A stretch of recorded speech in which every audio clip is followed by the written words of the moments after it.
Thanks, Chris. Liege Games. Let's talk March. It's done. It's gone. Fiend. End. Past date. How was your March? April. Oof. Looking rough. But March. March was actually a kind of super light month. Which is surprising, right? I was not expecting that.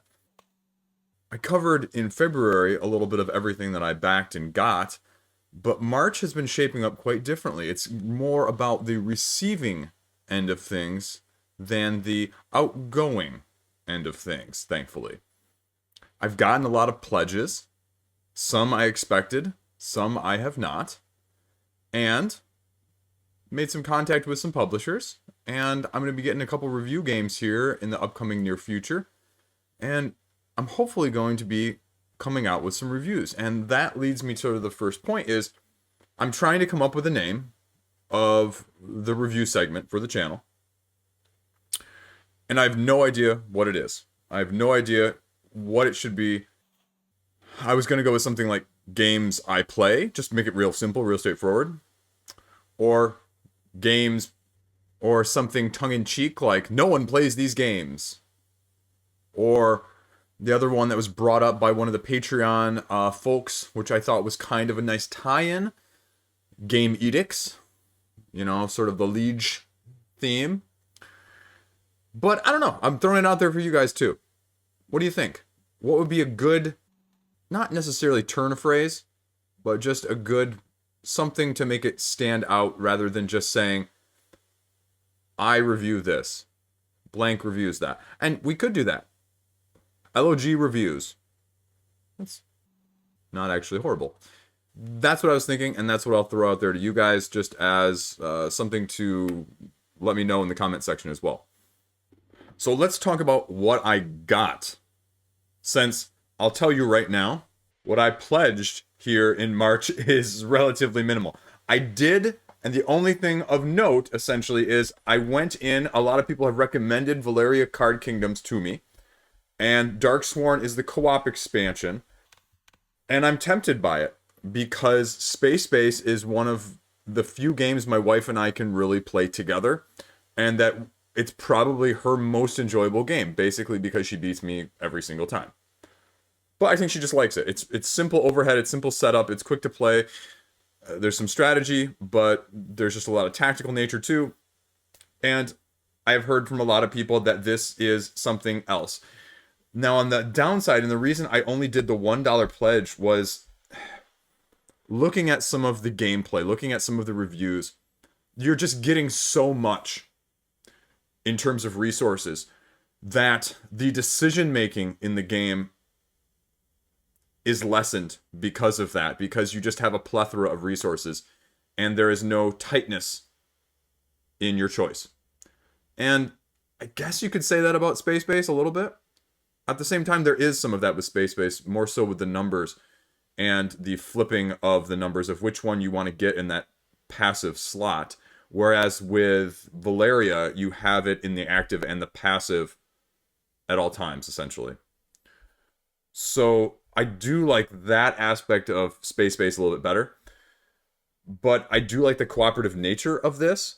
And some of these have been harder to get, and so they are doing some of the reprints. And so I was looking at getting the Darksworn with the base pledge for, I think it was $60.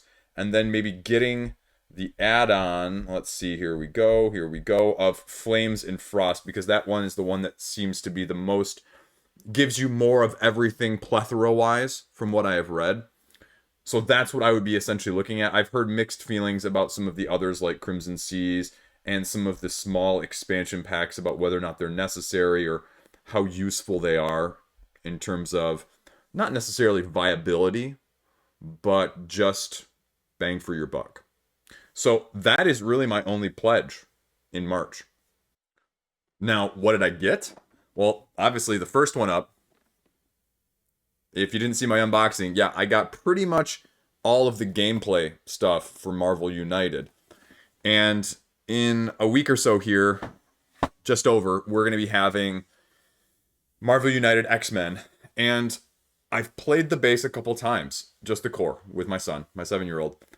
And I'll be honest, I was very, well, not very, I was underwhelmed with the first play. But we have not played many of the expansions, or any at this point, at the time of filming this, and I have heard a lot of good things about some of the other villains and some of the difficulty ramping up, especially with some of the other scenarios and challenges, and the depth of those challenges that you can make it harder just by simply removing cards from your own deck. So I think it's going to be a pretty safe bet that I will be strongly backing most of what comes out with X-Men, unless something changes here in the next week on my opinion of this, which I wouldn't be upset by to save myself some money, but I have a feeling if he likes it, because his literal first reaction when we opened the box was looking at the miniatures going, oh, wow. So when that sort of reaction is what one of my primary playing partners has, it's awful hard to say no, even though this is a super expensive for what it is game. And I have way more content than I probably need already. So what else did I get? Well, I don't have them down here in front of me, so I'll pull up the pages because I don't think the actual presentation is probably going to be doing it due diligence. So I got quite a few things, actually. The first of many in this run was JINGI, a 2-player indie card game. And I'm not going to go into a ton of detail, but this might be one of my favorite games of the year at the end of the year, just by how it plays with a very simple sort of tic-tac-toe format. And it wasn't expensive. Now, it was expensive for probably what it was, but they raised a fair amount of money for an indie Japanese project. It flew under the radar. The art and the cards are beautiful. It's a small box. It's a cloth map, and each deck only has 15 cards. The rule book is one of the easier Japanese ones that I've read, in English, obviously. And there are layers to this game that are very surprising. We played 3 or 4 games in a row the first night that we played it, and we played it with just the basic mode that they suggested, and then we were like, okay, this is how it plays. And then we added one of the elements that they suggest in terms of the powers, and then we played it that way. And then we played it another time with the powers after that, I think.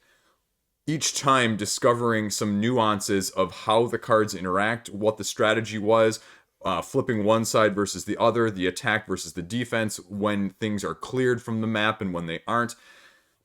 It's a great, not necessarily fully abstract game, but it's an abstract game in a card game sense.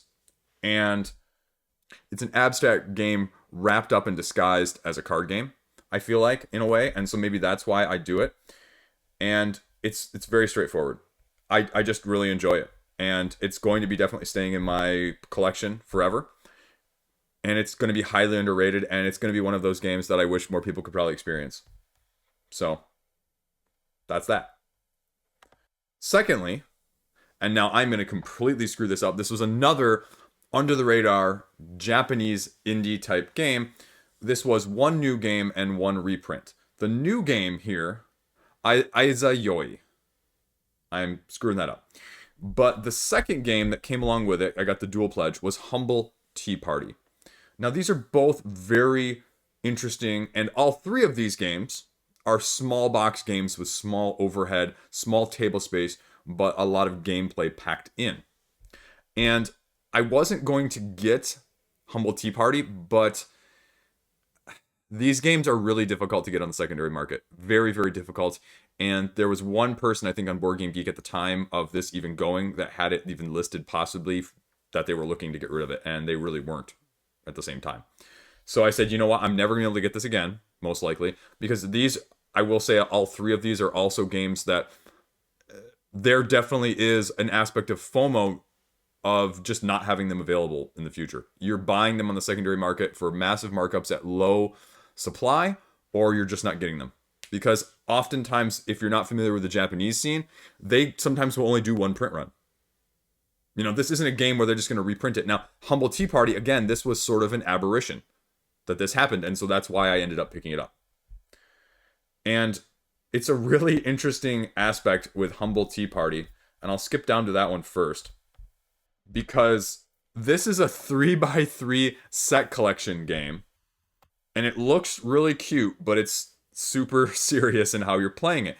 You have these wagashi that are lined up together. And what you're doing is creating this 3x3 grid. You take one tile for yourself and you put it in your 3x3 grid. Everyone does that. Then you pick one for somebody else. And now this is where the name of the game and the theme is incorporated.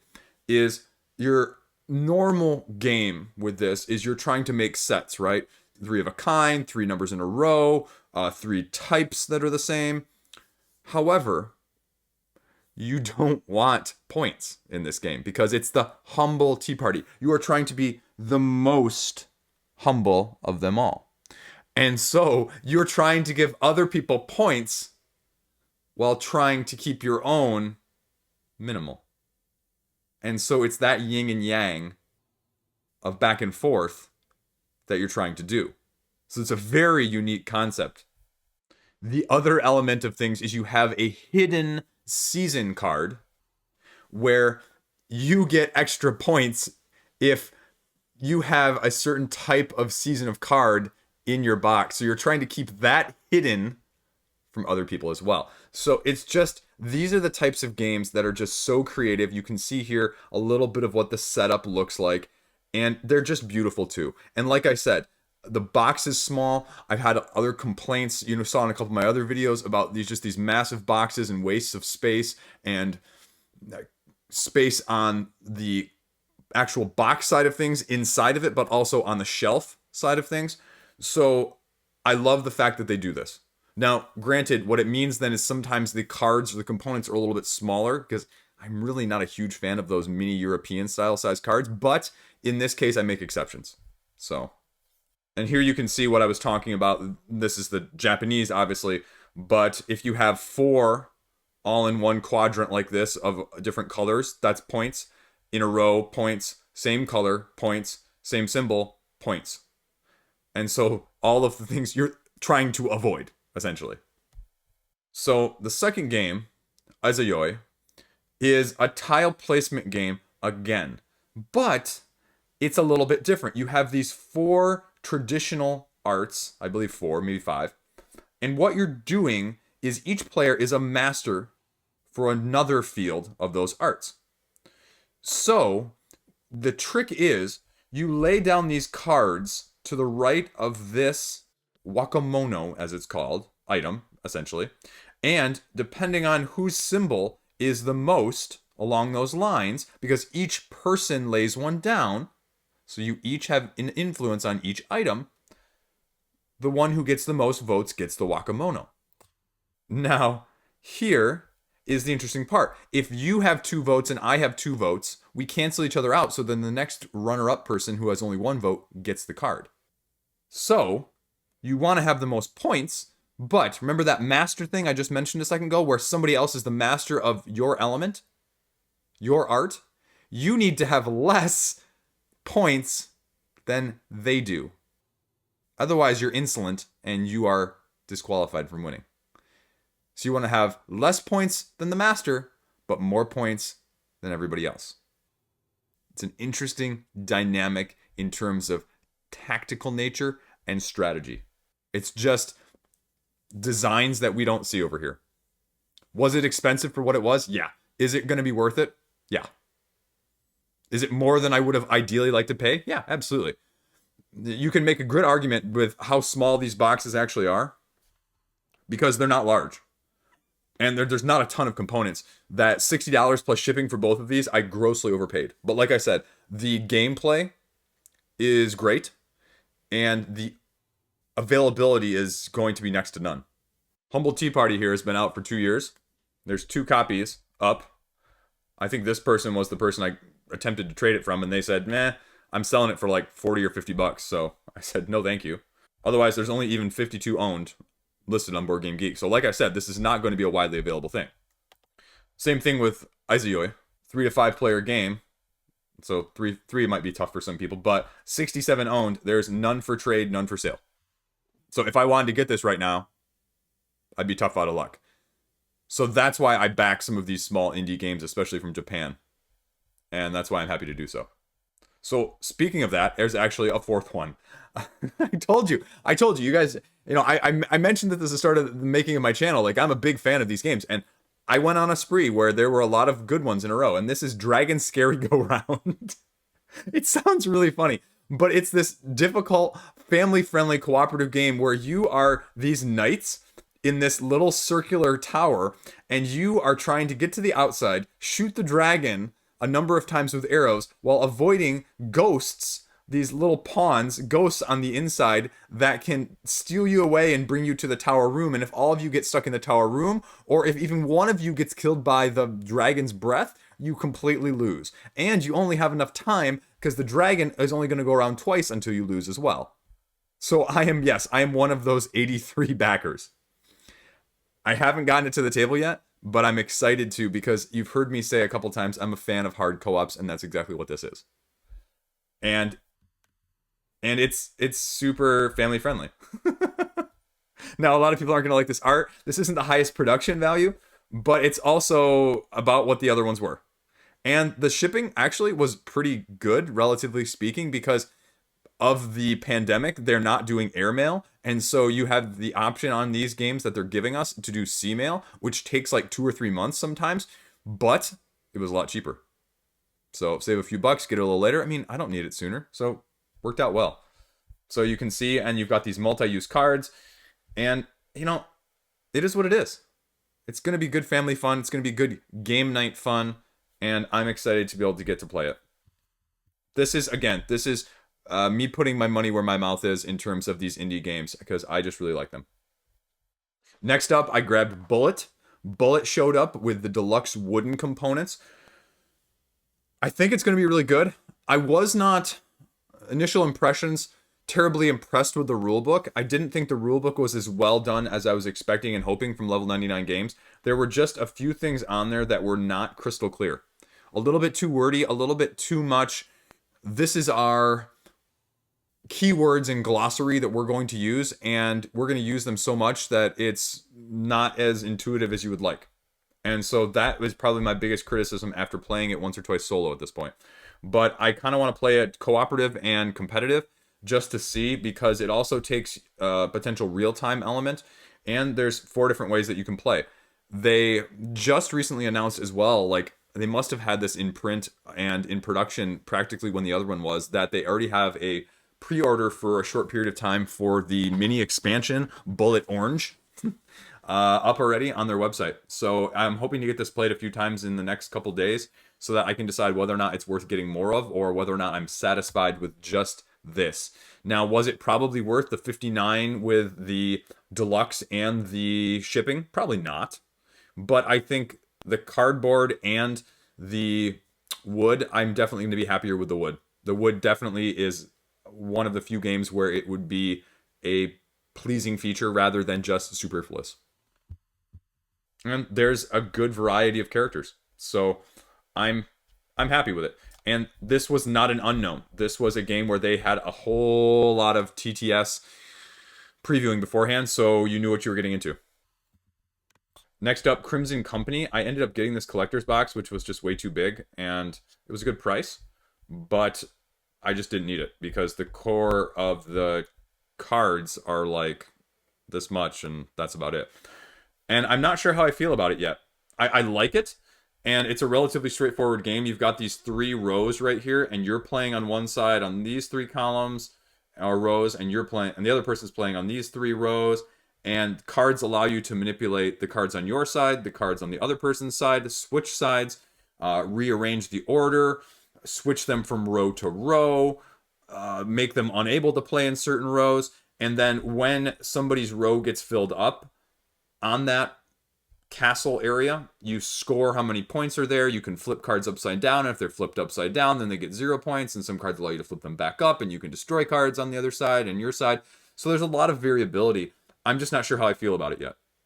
It's good, but Is it making me want to come back and play it again repeatedly after I play it once, like JINGI? Time will tell. Time will tell. So we'll kind of see what happens with that. And then I just recently got Ausonia, which I got the 2 expansions that came along with it. And Ausonia is this tableau deck building game, sort of. It's not exactly like Splendor, but I feel like it's the next step up from Splendor in terms of complexity, in terms of much more variability and much more adaptability, especially with the expansions and what you can do with gem cards, which are your resources. Not only can you use them on a single turn, but you can create these essential altars that allow you to have basically what Splendor does with every single card of just having it out every turn as a free resource. And then there are a lot of just different abilities. So I'm interested to see how this one actually plays and how it compares to a few other things that are out there on the market. And the expansions add a couple more variety, spice to it. I think it also has a solo mode. So that's probably, knowing my gaming situation right now, that's probably how I'll learn it, so that I can play it with the game group and or my wife, with a little bit of knowing what I'm doing before we, get it to the table the first time. Because, people kind of like that sort of thing if I'm not, rambling with the rules and how to play when we actually try and play for the first time. So I'm interested to see what that happens. It was a little late, but again, a better game late is better than a game on time or early that's not great. So I'll take it. So what else did March come? Like I said, I'm going to be hopefully getting more stuff just played. I would like to be able to do a little bit of gameplay videos. I'm trying to figure out how to get that set up with what I've got currently, and maybe feasible, maybe not. It may just be a time thing. I need some more equipment. I need like just a basic table that I just don't have right now in terms of setup, because I'm kind of in this desk alcove area. And we'll just kind of see what happens from there. I'm definitely going to be talking more about a few of the things that are coming up here in April. My biggest ones I'm looking at right now, I'm looking at, obviously, like I mentioned, Mythic Battles Ragnarok, Marvel X-Men United, Marvel United X-Men. There's also the expansion for Canvas, which is coming out later this month as well. I will be talking about that. And I've just got probably 3 or 4 other games from publishers I'm hoping to get played, so I can give some thoughts and some experience giving and doing video reviews. I'm coming up with my own style of doing them. So, yeah, all in all, relatively quieter month, which I guess I'm okay with. So, let me know, how was your March? And how's your April shaping up already? It's going to be a big one, unfortunately. So, thanks for watching, and let me know what you're interested in. Let me know again about that title of the review segments of the channel, if there's something that clicks with you. You guys are more creative than I am, so let me see what you got. Okay. That's all I got. Stay classy. See you around. Don't spend too much money.